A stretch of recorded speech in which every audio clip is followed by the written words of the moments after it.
kasih belajar dari pertobatan Santo Fransiskus Assisi. Next. Baik, pengantar singkat mengenal kembali Santo Fransiskus Assisi. Santo Fransiskus Assisi adalah seorang kudus yang hidup di Assisi, wilayah Perugia, Italia, antara tahun 1281-82 dan wafat 3 Oktober 1226. Ia hidup di gereja di mana gereja sedang mengalami dekadensa, keberobrokan baik moral, iman, liturgi, dan religiositas. Kehadiran sosok Fransiskus memberi angin segar bagi gereja dan juga bagi masyarakat Assisi dan sekitarnya pada saat itu. Banyak kisah yang terkenal atau dikenal dari Sang Santo Fransiskus Assisi. Mulai dari pengalaman stigmata di Gunung Laverna, ini juga sangat menarik karena menurut penelitian dan dalam sejarah gereja juga, Santo Fransiskus dikenal sebagai orang yang pertama diakui menerima stigmata, menerima luka-luka Yesus. Lalu pengalaman yang lain juga ada pengalaman Fransiskus yang berbicara atau berkhotbah dengan burung-burung. Juga peristiwa yang sangat terkenal mempertobatkan serigala yang ganas di Gubbio. Dia juga menjadi duta damai bertemu dengan Sultan Malik Al-Kamel, Sultan Mesir yang terkenal sangat kejam pada saat itu, pada saat peristiwa perang salib itu. Fransiskus bertemu dengan dia, meminta izin kepada Paulus dan bisa bertemu dengan Sultan, dan pada akhirnya pertemuan itu menghasilkan satu pengalaman tobatan dan pengalaman luar biasa, pengalaman iman di tahun 1219. Ini juga kita mengingat bagaimana Paus Fransiskus juga mengunjungi Abu Dhabi ya, dan menghasilkan satu dokumen kesepakatan bersama, Fratellanza Universal atau persaudaraan universal di Abu Dhabi. Dia bersama dengan Imam Al-Tayeb, Imam Al-Hasar di Abu Dhabi. Lalu Fransiskus juga terkenal dengan memanggil semua makhluk sebagai saudara dan saudari. Bahkan maut sekalipun dipanggilnya sebagai saudari. Dan masih banyak lagi kisah-kisah menarik dan inspiratif dari pengalaman dan pertobatan Santo Fransiskus Assisi. Ada satu hal yang penting untuk kita refleksikan dalam pertemuan virtual kali ini, yaitu pengalaman pertobatan Santo Fransiskus. Bagaimana pengalaman pertobatannya? Dalam biografi Santo Fransiskus kita dapat mengetahui salah satu pengalaman pertobatan Fransiskus adalah lewat pertemuan dengan orang kusta. Pertemuan ini menjadi titik balik pertobatan Fransiskus yang sebelumnya dikenal sebagai anak pedagang kaya yang suka memboroskan harta kekayaan orang tuanya dan dikenal masyarakat Assisi sebagai raja pesta. Tentu situasi saat itu di wilayah Assisi terdapat perbedaan kelas-kelas sosial. Ada kelas-kelas sosial pada masa Fransiskus, baik di Assisi maupun pada umumnya di wilayah Eropa pada saat itu. Jadi ada pemisahan juga terkait dengan tempat tinggal. Jadi orang-orang kusta disingkirkan oleh masyarakat menjadi kelas terendah dan tinggal jauh di luar tembok kota Assisi. Pada masa itu kota-kota adalah sebuah kerajaan kecil yang dikelilingi oleh tembok dan benteng. Maka orang-orang sakit dan orang-orang kusta ini harus berada di luar tembok atau di luar benteng kota. Tentu Fransiskus dan juga masyarakat lainnya tidak ingin bertemu dengan orang kusta, apalagi bergaul dengan mereka. Bahkan mereka yang diketahui bergaul dengan orang-orang kusta dianggap juga sama dengan mereka dan harus disingkirkan dari kota atau dari tempat di mana kota itu berada. Namun Tuhan berkehendak lain dalam diri Fransiskus.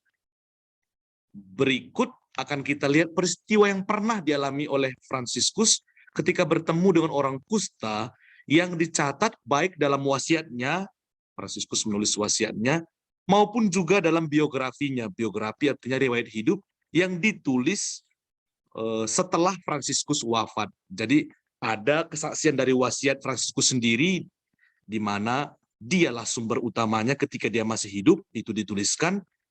Dan ada juga sumber setelah Fransiskus wafat yang dituliskan oleh saudara-saudara tentang pengalaman perjumpaan Fransiskus dengan orang kusta. Pertemuan dengan orang-orang kusta menjadi satu pertemuan yang sangat penting untuk memahami perjalanan pertobatan Fransiskus. Wasiat Santo Fransiskus demikian dicatat, saya mengutip langsung ini ya, wasiatnya sendiri. Tuhan sendiri menyatakan kepadaku, saudara Fransiskus, untuk mulai melakukan pertobatan. Demikian, ketika aku dalam dosa, tampaknya begitu pahit melihat orang-orang kusta.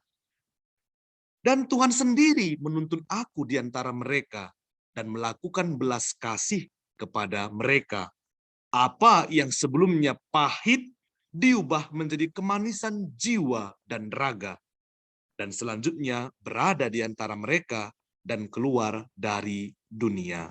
Nah, ini sangat menarik sekali bagaimana Fransiskus sendiri mencatat dalam wasiatnya. Tentu wasiat ini ditulis setelah Fransiskus mengalami pertobatan, dan di sanalah dia merefleksikan bagaimana ketika dia berada dalam dosa, melihat orang kusta itu begitu jijik, bahkan memandang saja pun tidak mau. Tetapi ternyata Tuhan sendiri menuntun dia untuk tinggal bersama orang kusta, melayani mereka. Dan apa yang sebelumnya, sebelum pertobatannya, dia melihat orang kusta begitu jijik, tetapi setelah mengalami pertobatan, transformasi hidup, ia melihat bahwa orang kusta itu menjadi kemanisan. Menjadi kemanisan bukan hanya raga, tetapi juga jiwa dan raga. Ini dalam wasiatnya, dikatakan sendiri, bisa dilihat nanti dalam sumber-sumber yang sudah ditulis di sini. Lalu dalam biografi Fransiskus, itu yang pertama. Jadi biografi Fransiskus yang pertama itu ditulis oleh Thomas dari Celano, pengikut Fransiskus, seorang ahli dalam menulis, yang diminta oleh Paus Gregorius ke-9 untuk menuliskan biografi Fransiskus untuk kanonisasi Santo Fransiskus, dan setelah kanonisasi dibutuhkan satu panduan untuk umat beriman seluruhnya pada saat itu, supaya ketika membaca biografi ini mereka bisa meneladani hidup Santo Fransiskus. Inilah yang ditulis oleh Thomas dari Celano. Dikatakan dalam biografi yang ditulis oleh Thomas Celano yang pertama ini, dikatakan demikian, inilah saatnya ketika Fransiskus mulai menjalani pertobatannya karena rahmat dan keutamaan dari Allah yang Maha Tinggi dan kepemilikan pandangan dari orang-orang kudus. Ketika dia tinggal di dunia, suatu hari dia bertemu dengan orang kusta, menepuk dada dan mendekati orang kusta itu dan menciumnya. Dari peristiwa itu disepakatinya untuk merendahkan selalu, untuk sampai kepada kerahiman dari penyelamat yang menganugerahkan kemenangan yang penuh. Jadi boleh diterjemahkan, Thomas Celano melihat, merefleksikan pengalaman perjumpaan Fransiskus dengan orang kusta ini adalah sebuah proses yang awalnya tidak mudah, tetapi ternyata dalam proses akhirnya Fransiskus sendiri mampu untuk mendekati orang kusta itu dan meyakini dan mengimani bahwa pertemuan itu adalah pertemuan rahmat, pertemuan kerahiman Allah, karena Allah juga hadir dalam diri mereka yang disingkirkan oleh dunia, dan sesungguhnya di sanalah kerahiman itu akan sungguh tampak dan dialami. Itu dari Thomas Celano. Sementara Thomas Celano juga menulis biografi yang kedua setelah itu, setelah yang pertama dia menulis buku yang kedua, biografi Fransiskus, itu menerangkan episode pertemuan ini sebagai awal dari pertobatan Fransiskus, sebagaimana termuat dalam wasiat Fransiskus sendiri. Pertemuan ini menjadi satu dasar pertobatan dan perjalanan baru hidup Fransiskus. Inilah pertobatan asli dan benar, di mana intervensi Kristus menjadi utama lewat mukjizatnya. Di antara belas kasih kemanusiaan, Fransiskus merasakan dan menolak untuk bertemu dengan orang kusta. Tetapi inilah suatu hari bertemu dengan orang kusta sementara menunggangi kuda di sekitar Assisi dengan satu cobaan yang besar dan kemuakan, tetapi agar jangan berkurang semangat dan janjinya sebagai pengkhianat suatu aturan yang berlaku, dia turun dari kuda dan langsung mencium orang kusta. Nah, jadi dua Celano ini memberi satu gambaran baru bagaimana sesungguhnya Fransiskus ini juga tidak mudah untuk mengalami atau menjalani sebuah pertobatan, khususnya dalam pengalaman perjumpaan dengan orang kusta. Bagaimana sudah sangat jelas bahwa masa itu ketika seorang yang normal, yang biasa kita katakan, diketahui berjumpa dengan orang kusta, apalagi memeluknya, itu pasti sudah akan disingkirkan dan dianggap sama dengan mereka dan harus keluar dari Asisi. Dan Fransiskus dari dua Celano ini ditampilkan bagaimana juga pengalaman manusiawi Fransiskus itu juga ada. Jadi tidak serta-merta sebuah pertobatan itu langsung menjadi sebuah mukjizat yang luar biasa, tetapi sebuah perjalanan iman. Pertobatan adalah sebuah perjalanan yang tidak mudah, tetapi yang terpenting adalah adanya keinginan dan kerinduan untuk memulai. Dan Fransiskus berani untuk memulai itu tentu dengan sebuah perjuangan dan juga keyakinan bahwa Kristus akan membantunya, bahwa intervensi Kristus itu akan meneguhkan dia untuk berani turun dari kuda, memeluk orang kusta itu dan menciumnya. Itu dari dua Celano. Kemudian dikatakan setelah menciumnya, dia lekas naik ke kuda dan melihat ke sana kemari, lonceng terlepas dan bebas di sekitar dari tantangan. Tetapi dia tidak melihat lagi orang kusta. Penuh dengan kegembiraan dan kekaguman, sesaat setelahnya ia mengulangi lagi perbuatan demikian, pergi ke tempat-tempat orang kusta, dan setelah memberi kepada mereka masing-masing uang, mencium tangan dan wajah mereka. Demikian Fransiskus memilih sesuatu yang pahit kepada kemanisan dan mempersiapkan dengan gagah untuk mempertahankan niat-niat lainnya. Jadi sebuah pertemuan dengan orang kusta ini menjadi awal atau titik balik Fransiskus untuk kelak mampu dan kuat, berani untuk menjadi pengikut Kristus yang setia, dan pada akhirnya kesaksian hidupnya membuat banyak orang mengikutinya, dan mereka ini kemudian memperbaiki gereja dan masyarakat pada masa itu. Sangat menarik di sini bagaimana Thomas Celano dalam buku atau biografi yang kedua ini membuat satu gambaran perjalanan proses yang tidak mudah yang dialami oleh Fransiskus. Bagaimana juga dia melihat kiri ke kanan, apakah ada orang yang melihat saya atau tidak. Tetapi ketika dia sampai kepada mencium dan memeluk orang kusta itu, dia mengalami suatu sukacita yang luar biasa yang tidak bisa dikatakan.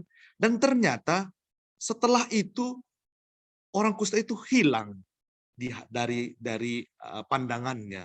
Ini sebuah pengalaman yang luar biasa. Bahkan kadangkala kita berpikir pengalaman manusia kita itu kan melihat sesuatu yang terbatas, empirik, yang akan menghalangi kita ya untuk bisa melayani Tuhan.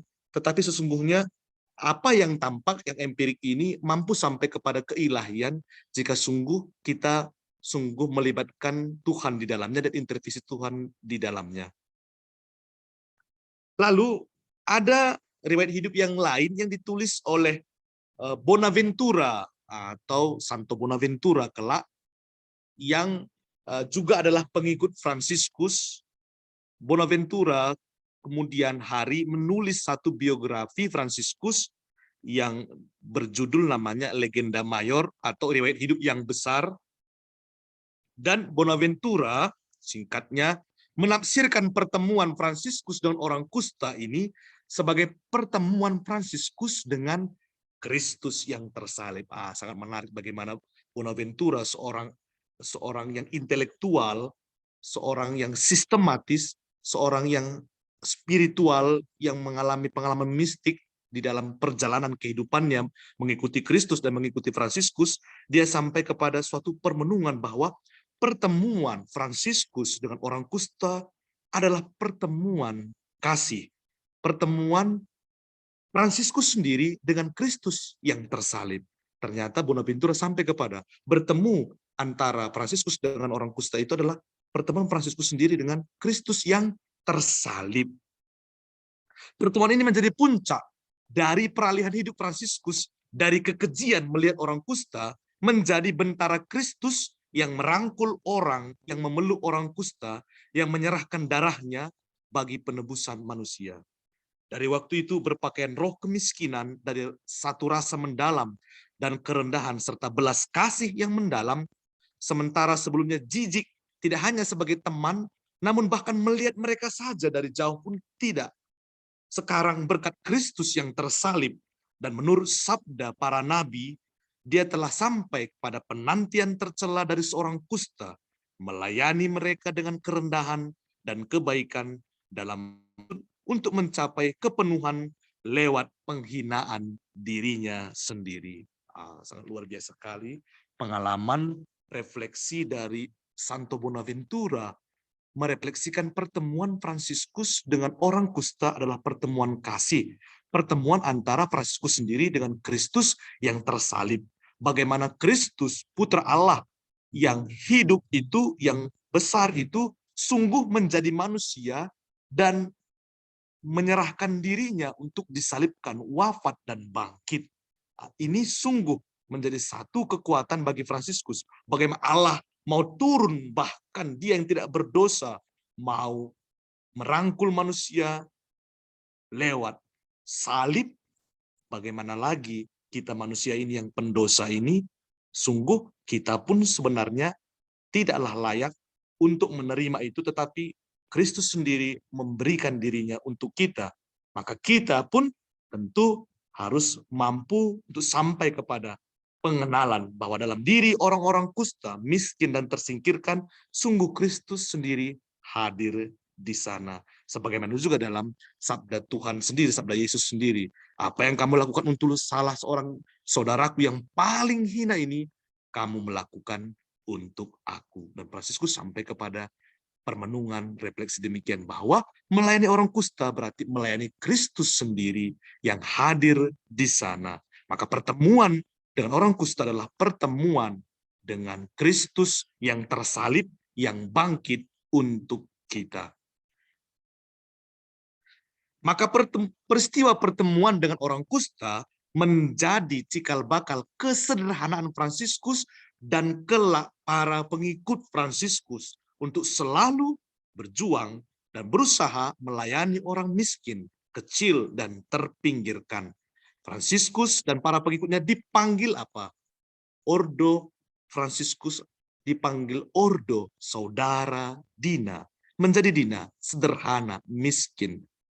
Menjadi saudara Dina berarti mengikuti Kristus, sequela Christi, yang menjadi kecil, miskin, dan hina bagi keselamatan dunia, manusia seutuhnya. Maka apa yang kamu perbuat bagi salah satu saudaraku yang paling hina ini, kamu perbuat untuk aku. Dari Matius 25 ayat 40. Nah, ini juga yang mendasari Fransiskus kelak ketika dia mendirikan ordonya dengan nama Ordo Saudara Dina.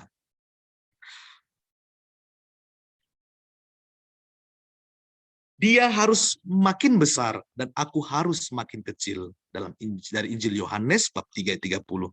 Menjadi pengikut Kristus berarti juga rela untuk menjadi miskin, dina, sederhana, mampu bergaul dengan siapa saja, bahkan dengan mereka yang dipandang hina, rendah, kecil oleh dunia.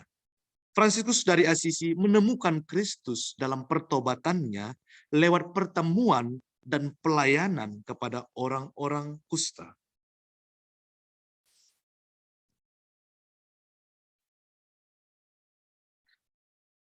Maka, saudara-saudari terkasih, kita juga masing-masing bisa belajar dari Santo Fransiskus untuk selalu berusaha dan berjuang bertemu dengan, dalam tanda kutip ini, kusta-kusta yang kita miliki, yang ada di sekitar kita.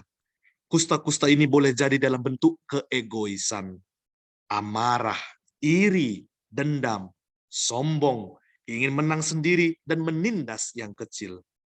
Mari kita belajar dari Santo Fransiskus untuk berani bertemu dengan kusta-kusta yang ada.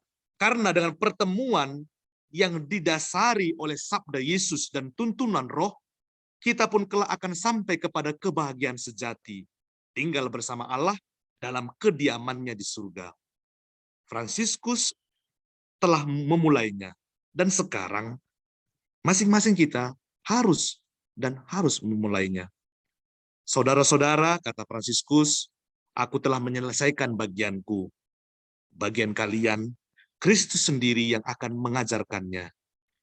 Saudara-saudari, selama masih ada waktu, marilah kita berbuat baik.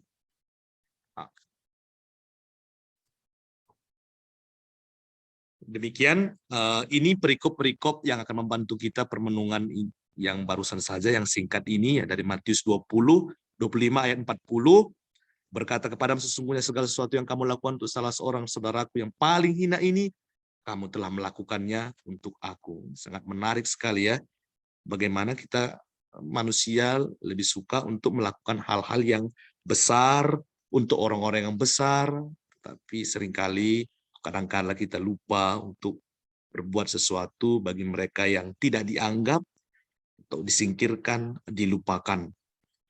Yohanes 3 ayat 30, ia harus makin besar, tapi aku harus makin kecil. Kecenderungan kita manusia, kita ingin menjadi yang besar, yang disegani, yang terpandang, yang harus menjadi, kita katakan, tempat mengadu, karena saya ini orang yang bisa memberi, menjawab, dan banyak hal lagi. Lalu dari Galatia 6 ayat 10, karena itu selama masih ada kesempatan bagi kita, marilah kita berbuat baik kepada semua orang, tetapi terutama kepada kawan-kawan kita seiman. Berikut, mungkin ini berikutnya, adakah? Pertanyaan ini bisa menjadi bahan refleksi bagi kita malam ini, dan selanjutnya tentu ini sangat menarik untuk kita refleksikan selama kita menjadi pengikut Kristus ya.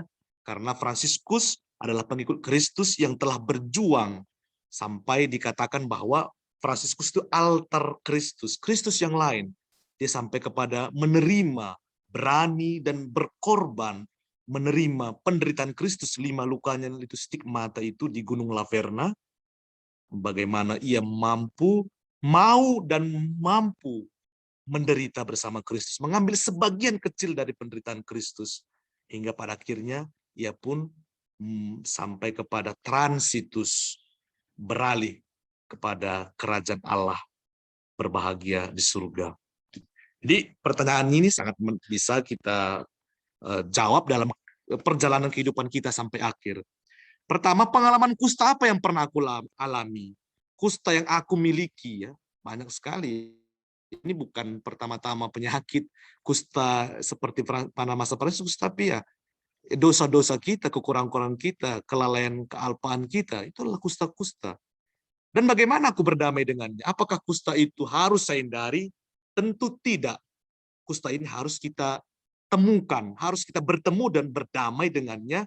Berdamai dalam artian mau mengalami transformasi seperti Fransiskus. Apa yang dulu pahit, bertemu dengan kusta-kusta tentu sangat pahit ya.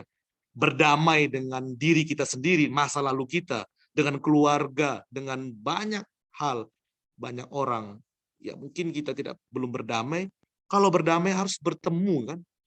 Pertemuan itu tentu tidak mudah, tetapi pertemuan itu jika didasari oleh Roh Allah, dituntun oleh Allah, akan menjadi pertemuan kasih, akan menjadi kemanisan jiwa dan badan. Maka pengalaman kusta apa yang pernah aku alami, yang sedang aku alami, atau apa yang aku miliki selama ini, yang perlu kudamaikan, yang perlu aku harus bertemu dan mengalami suatu perubahan pertobatan. Tentu ini adalah sebuah proses yang tidak sekali jadi seperti tadi pengalaman Fransiskus melalui biografi. Ini sebuah proses terus-menerus sampai mati nanti baru kita mengatakan selesailah sudah, ketika kita menghadap Tuhan dari wajah ke wajah.